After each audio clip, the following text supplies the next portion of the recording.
மயிலாடுதுறை மாவட்டம் பெருஞ்சேரியில் 54 அடி உயர பிரம்மாண்ட சிவலிங்கம் பிரதிஷ்டை செய்யும் நிகழ்வு நடைபெற்றது. இதில் வெளிநாட்டு பக்தர்கள் பக்தி பரவசத்துடன் நடனமாடினர். அந்த காட்சிகளை காண்போம்.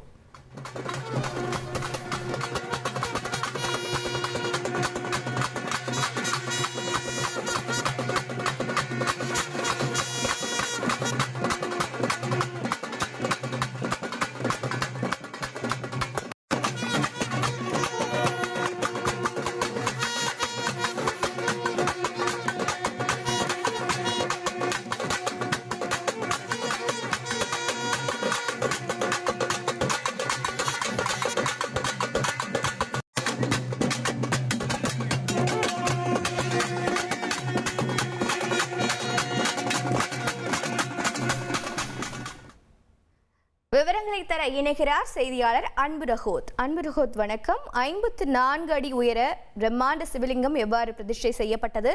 இதில் வெளிநாட்டு பக்தர்கள் எவ்வளவு ஆர்வமாக கலந்து கொண்டனர்? நிச்சயமாக. வணக்கம். மயிலாடுதுறை குத்தாலம் தாலுகா பெருஞ்சேரி என்ற கிராமத்துல தார்காவனத்து சித்தர் பீடம் என்றது ஒரு அமைந்திருக்கிறது. இந்த புராண காலத்தில் தார்காவனத்து முனிவர்கள் ஏவிய யானையை சிவபெருமான் ஆடையாக அணிந்து கொண்டது என்பது தல புராணத்தில் உள்ள ஒரு வழக்கம். புகழ்பெற்ற இந்த ஊர்ல 54 அடி நீளமும் 54 அடி உயரமும் ஆசியாவிலேயே மிக பிரம்மாண்டமான சிவலிங்கம் இந்த தார்காவனத்து சித்தர் பீடத்தில் தான் அமைக்கப்பட்டிருக்கிறது. இந்த பிரதிஷ்டை நிகழ்ச்சியானது இன்று காலை 9 மணிக்கு தொடங்கி நடைபெற்று வருகிறது. இந்த பிரதிஷ்டை நிகழ்ச்சியில் சித்தர் பீடத்தில் நிர்வாகி தட்சிணாமூர்த்தி தலைமையில இந்த நிகழ்ச்சி நடைபெற்று வருகிறது. காலையில் வாஸ்து சாந்தி பூஜைகள், வசுத்திரதாத நவகிரக ஹோமங்கள், 2 கால யாகசாலை பூஜைகள் நேற்று துவங்கி நடைபெற்று வருகிறது. யாகசாலையில் வைத்து பூஜிக்கப்பட்ட புனித நீரானது மேலதாளங்கள் சிவபாத்தியங்கள் முழங்க ஊர்வலமாக எடுத்து வரப்பட்டது.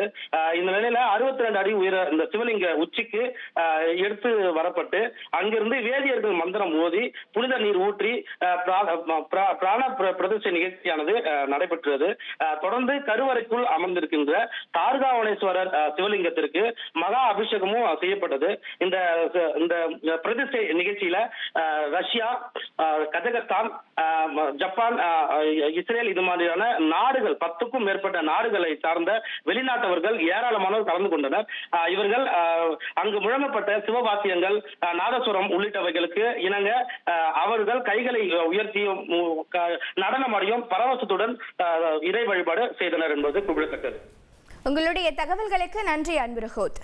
உங்கள் தந்திவன் தொலைக்காட்சியில் காவலன் வியாழந்தோறும் இரவு 8 மணிக்கு காணத் தவறாதீர்கள்.